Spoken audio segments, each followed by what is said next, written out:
Jujutsu Kaisen Execution. I watched it and now I'm gonna tell you about it. Was it good? Was it ass? Was it disappointing? I've heard some things and you may have heard things too, but now you're gonna hear it from me. Right off the bat, I'm just gonna say this. JJK Execution is not really a movie, okay? Let's get that out of the way. I'm gonna be honest, I don't know how they advertised it. It's one of those ones where the first half is a recap and the second half is new content but leading towards the next arc, which is most likely the next season. Unless there's a new movie that's coming out that I don't know about. So yeah, JJK Execution has a runtime of 1 hour and 27 minutes and about 30 to 40 minutes of it, maybe even like half of the film, is a recap of season 2's Shibuya incident. And what I'm about to say is spoilers for season 2, so just letting you know. So it showed Gojo versus the 3 special grades and Gojo getting sealed after he got jump scared by Geto or Kenjaku. It showed Sukuna versus Jogo, and then Megumi's bum ass summoning Maharaga against that blonde dude that I completely forgot about, and then Sukuna fighting Maharaga and killing tons of people, and then Yuji's meltdown. And they also showed Mr. Nanami, yep, and then Yuji versus Mahito, Yuji and Nobara versus Mahito, and you know what happens to Nobara, and then Yuji and Todo versus Mahito. That part was the longest part, I think, in the recap, and I think it was really good because the rest of the film does mostly focus on Yuji, so I like how even the recap focused on Yuji as well. But yeah, that fight was sick, you know, Yuji and Todo running duos against Mahito and clapping the frick out of that dude, and then Todo's schizophrenia black flash, and then Yuji walking down Mahito. That was sick. And then it was Kenjaku slash Geto versus everyone, you know, that final part, and then the end bit where Yuta enters and aura farms in front of that little girl. So yeah, that was the first part of the film. So yeah, it's not a short recap, it was quite long, like I said, about half the movie, and a lot of people were really disappointed and a bit annoyed about that. I already knew that was what it was gonna be before coming into the movie. I think I just read it somewhere, but I don't know how they advertised this film. I didn't actually watch a trailer or anything or read anything about it. I just saw that it was coming out and then people were talking about it on Instagram Reels, but some people didn't know that, and you know, I can understand why it was disappointing for some people. But the recap part wasn't ass. Like, yes, it was a recap, so it wasn't showing everything, but it really showed the highlights and the crucial moments of the Shibuya arc, and it was structured very well too. If you've seen season 2 before but haven't seen it in a while, it was a good refresher, I reckon. And in my opinion, I think the crucial moments hit harder the second time. If this recap was the second time you've seen the Shibuya arc, like me, for some reason, I don't know if it was just me, but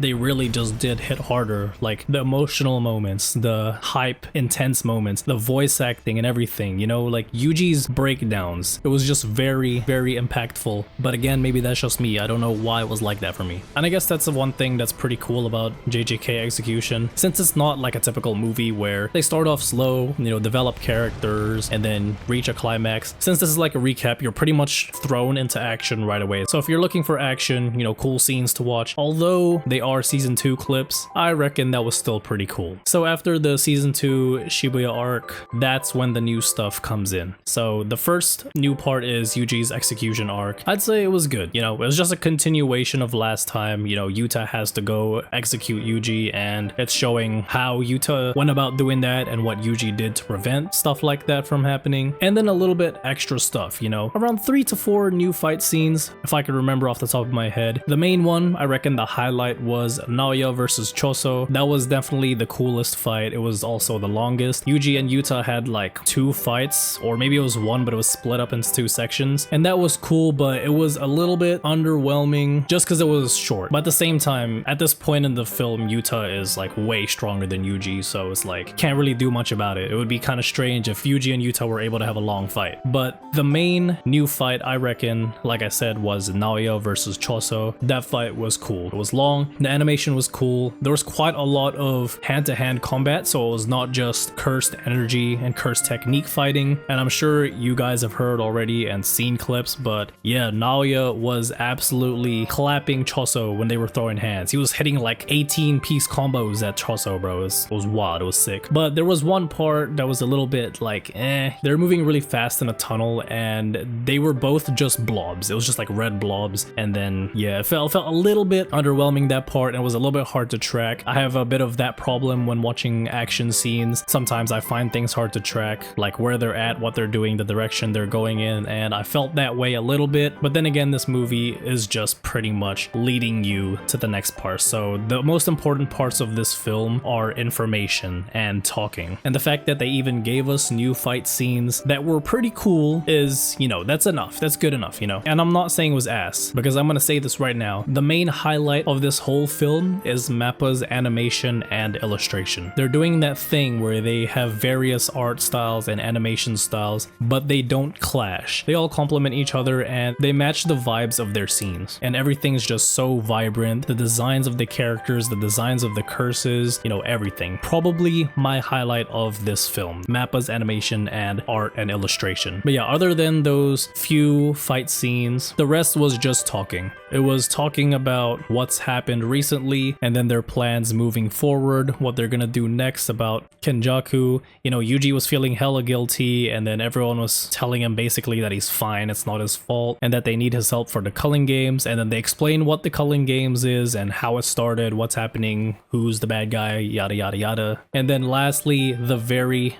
beginning of the Culling arc. You know, no action yet, nothing's happening, it's just the Culling games arc starting. You know, they explain the rules, they explain what it's about and what's gonna happen, and then it starts. And I had a problem with that. The subtitles were way too fast. Holy moly. I reckon the subtitles only showed for like less than a second or two. So that was a problem I had. I do remember some of the rules from when I read the manga, but I can imagine if I didn't know anything about the Culling games, I'd be a little bit annoyed. I'd be like, what the heck? Like, I had no time to read any of that. But then again, I would have just researched the rules when I got home. So yeah, just letting you know. One more problem I had with this film. There were quite a bit of moments that were unnecessarily slow, like slow burning or complete silence, or while they were talking, it would loop an animated sequence multiple times and then cut to a different part and then show that same animation sequence. It would look like a loop, and in some parts they would just be dead silent and nothing would be moving for like up to 5, maybe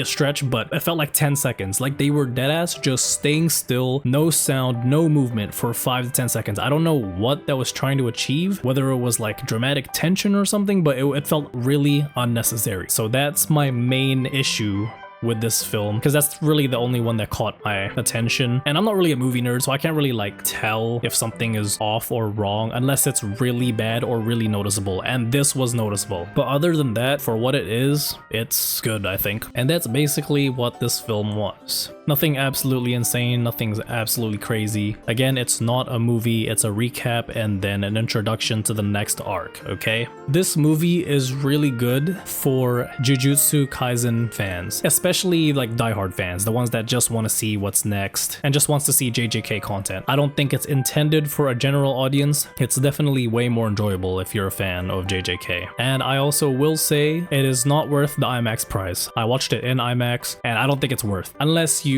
really have money to spare and unless you really do want to see it in IMAX. But yeah, that's my final verdict. That's all from me. Bye. You got me